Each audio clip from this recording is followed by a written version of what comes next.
Assalamualaikum warahmatullahi wabarakatuh. Kami dari kelompok 4 akan memaparkan materi tentang memahami model bisnis dan mengembangkan strategi untuk sebuah ide bisnis. Adapun kelompok kami beranggotakan Nur Fazriani, Saleh, Sarifatul Amanah, Syifa Sulistiani Ulfah, dan Wildan Humaydi. Sebelum memahami materi ini, ada beberapa kata kunci yang harus kita ketahui terlebih dahulu. Di antaranya ialah idea assessment atau penilaian ide, feasibility analysis atau analisis kelayakan, dan bisnis model atau model bisnis. Dalam membangun sebuah bisnis baru, ada tahapan-tahapan penting yang harus dilalui.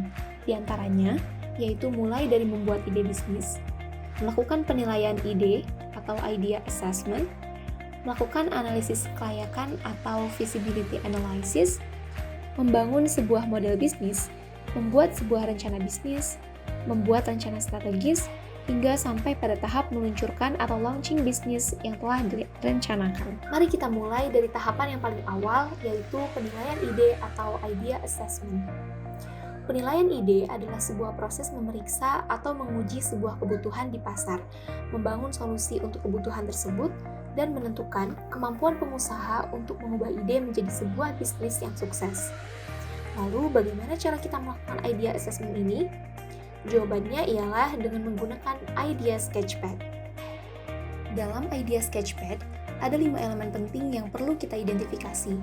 Di antaranya yaitu mulai dari customer, offering, value proposition, core competencies, dan people.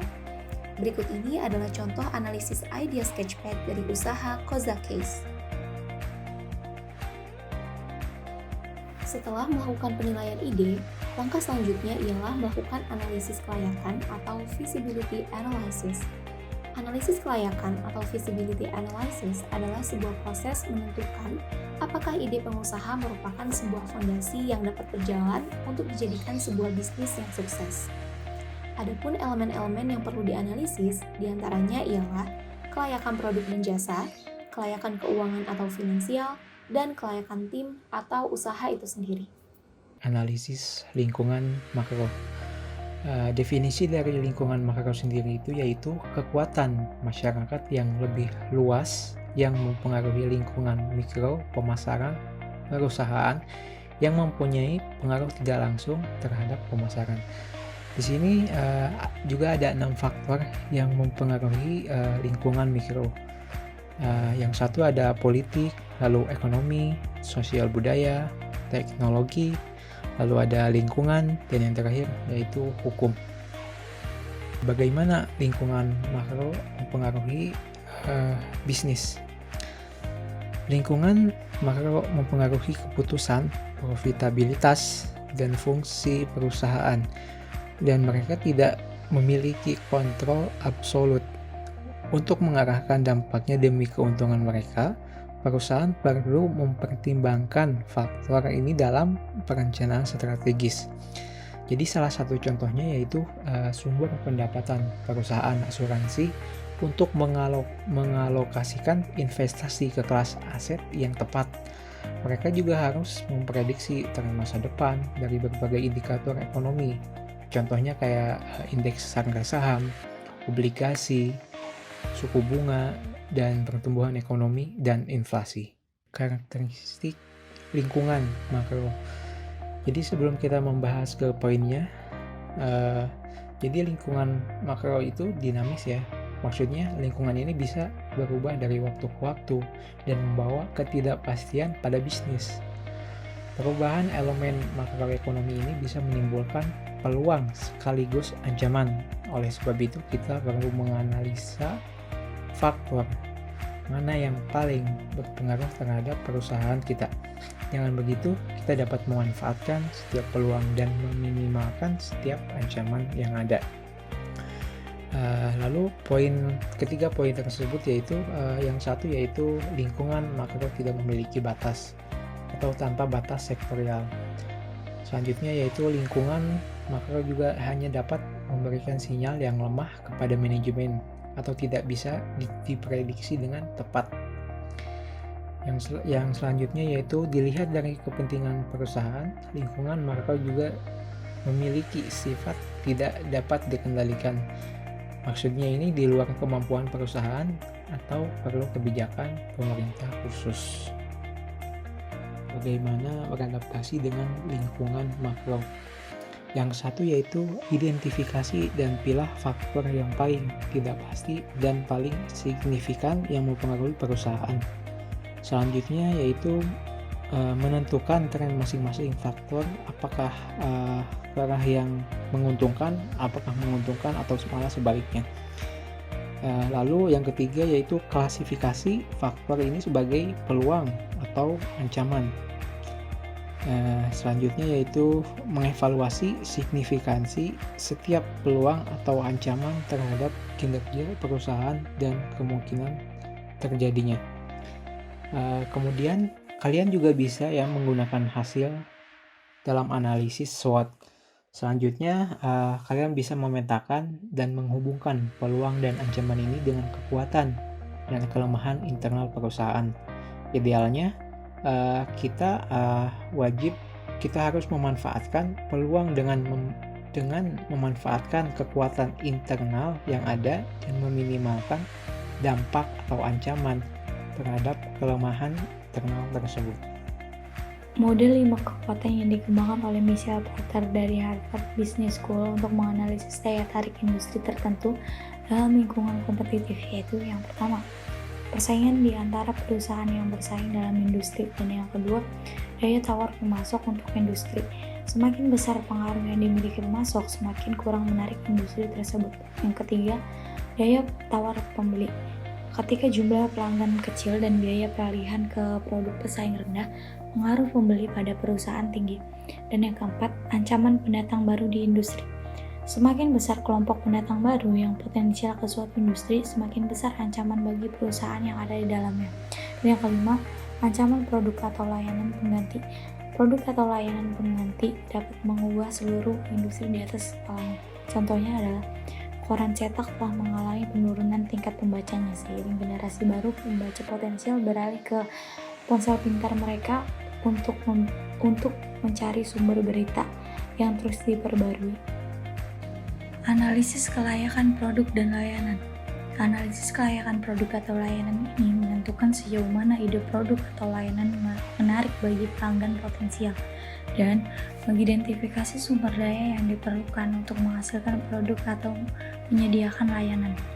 Dalam analisis kelayakan produk dan layanan ini dibagi menjadi dua penelitian. Yang pertama, penelitian primer.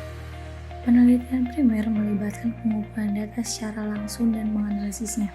Penelitian ini meliputi survei dan kuesioner pelanggan, kelompok fokus, dan prototype atau bisa disebut juga dengan sampel. Dan yang kedua adalah penelitian sekunder.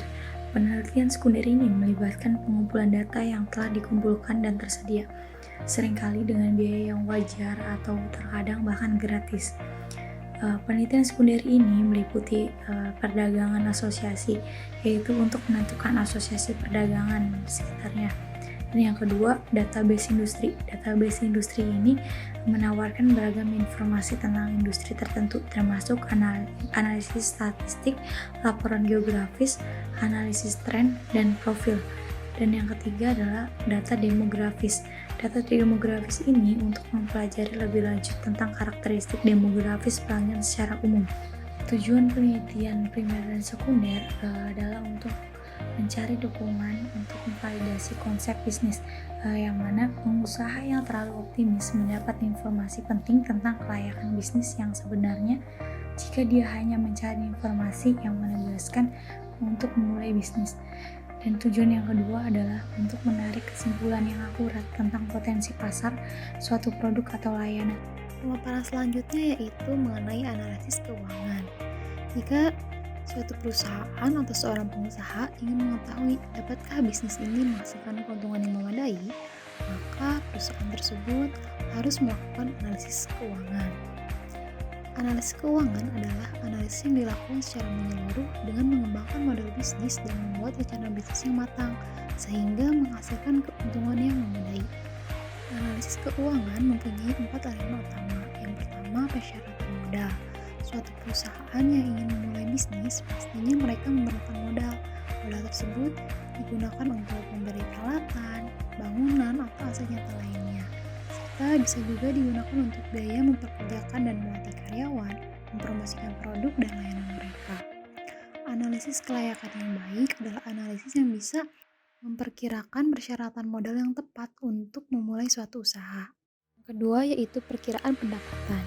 Selain menghasilkan estimasi kebutuhan modal, seorang pengusaha juga harus meramalkan potensi pendapatan dari bisnis yang diusulkan. Pengusaha dapat memperkirakan hasil keuangan yang mereka akan dapatkan jika bisnis dijalankan sesuai rencana. Lantas, bagaimana cara pengusaha memulai proyek atau bisnis dengan dana yang begitu sedikit? Jawabannya, pengusaha tersebut bisa menggunakan teknik bootstrapping.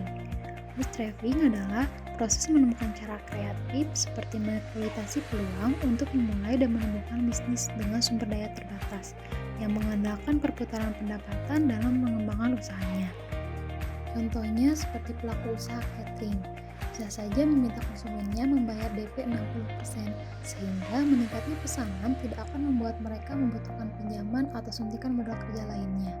Berbeda dengan industri makanan dalam kemasan atau biasa disebut dengan snack, yang pada satu titik tertentu pasti membutuhkan mesin produksi yang lebih canggih dan tempat yang lebih besar agar bisa meningkatkan kapasitas produk secara efisien. Ketiga yaitu time out of cash. Time out of cash adalah penyebab umum kegagalan bisnis karena kehabisan uang tunai sebelum arus kas mengalir. Jadi, jika kita baru memulai bisnis, kita harus dengan matang mempersiapkan dana, tidak hanya modal awal, tapi juga harus ada dana darurat dan dana lainnya.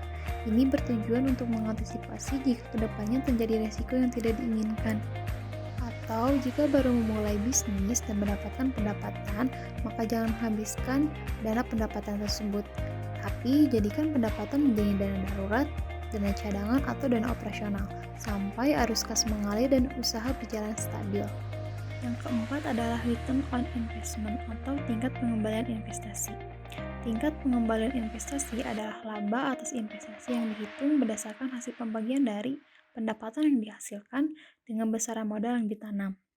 Tingkat pengembalian investasi peran penting guna memberikan informasi mengenai ukuran profitabilitas bisnis dengan jelas, sehingga segala kegiatan operasional dapat dievaluasi tingkat pengembalian investasinya. Maka suatu usaha harus menghasilkan tingkat pengembalian yang menarik dibandingkan dengan tingkat risiko yang dibutuhkan. Kesiapan wirausahawan atau entrepreneurial readiness. Entrepreneurial readiness adalah kesiapan seorang wirausahawan di mana dikatakan siap apabila wirausahawan tersebut memiliki pengetahuan, pengalaman, dan keterampilan dalam bisnis untuk dapat meraih kesuksesan. Kemampuan seorang wirausahawan yang ingin berhasil harus dapat dimaksimalkan, tidak hanya sebatas kesiapan saja, akan tetapi juga dapat menggunakan pengetahuan, pengalaman, dan juga keterampilannya secara baik untuk suatu rencana bisnis yang dijalankan. Misalnya, seperti seorang pengusaha ingin mendirikan suatu accounting firm, maka pengusaha tersebut harus mengetahui kesiapan apa yang diperlukan, pengetahuan dan skill apa yang harus dikembangkan, serta bagaimana menyusun suatu struktur organisasinya, dan lain sebagainya. Di dalam entrepreneurial readiness juga melibatkan emosi, etika kerja, dan sebagainya. Entrepreneurial self-assessment, di mana di dalamnya mengandung emosi, etika kerja, dan sebagainya, dapat membantu mengevaluasi entrepreneurial readiness. Self-assessment terdiri atas 3 poin utama, yakni aspirasi dan prioritas pribadi, nilai inti, serta personal entrepreneurial readiness. Aspirasi dan prioritas pribadi. Apa yang membuatmu senang, semangat, dan termotivasi? Apa yang ingin kamu lakukan dengan waktumu? Apa yang kamu pertimbangkan sebagai patokan keberhasilan dalam bisnis dan karir? Apa tujuan spesifik di dalam kehidupan pribadi? Tujuan tersebut dapat menjadi keluarga, teman, hobi, dan lain-lain. Serta apa tujuanmu dalam bisnis dan karir? Tujuan tersebut dapat menjadi pendapatan dan gaya hidup, kekayaan, waktu luang, dan lain-lain. Kedua, nilai inti. Daftar dari nilai inti pribadi yang kamu bawa ke dalam bisnis dan karir, seperti memperlakukan orang lain secara adil. Dari mana nilai inti itu berasal, kepercayaan agama, keluarga, dan lain-lain, serta alasan mengapa nilai inti tersebut penting. Ketiga, personal entrepreneurial readiness. Alasan paling utama mengapa ingin memulai suatu bisnis, berapa lama waktu yang akan kamu luangkan untuk bisnis dan karir, bagaimana menghadapi kegagalan apabila bisnis tersebut tidak mengalami kelancaran, berapa banyak uang atau modal untuk memulai suatu bisnis, siapa yang mendukungmu dalam rencana memulai suatu bisnis, dan lain-lain. 9 elemen model bisnis. Yang pertama, customer segments. Mengidentifikasi segmen pelanggan yang menunjukkan adanya permintaan produk. Seorang pengusaha dapat mengidentifikasi segmen konsumen dengan menggunakan demografik, geografik, sosioekonomik, dan karakteristik lainnya untuk melihat target pasar.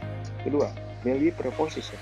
Nilai dari suatu produk atau jasa yang ditawarkan suatu bisnis untuk meningkatkan minat konsumen untuk membeli produk atau jasa tersebut. Ketiga, customer relationships.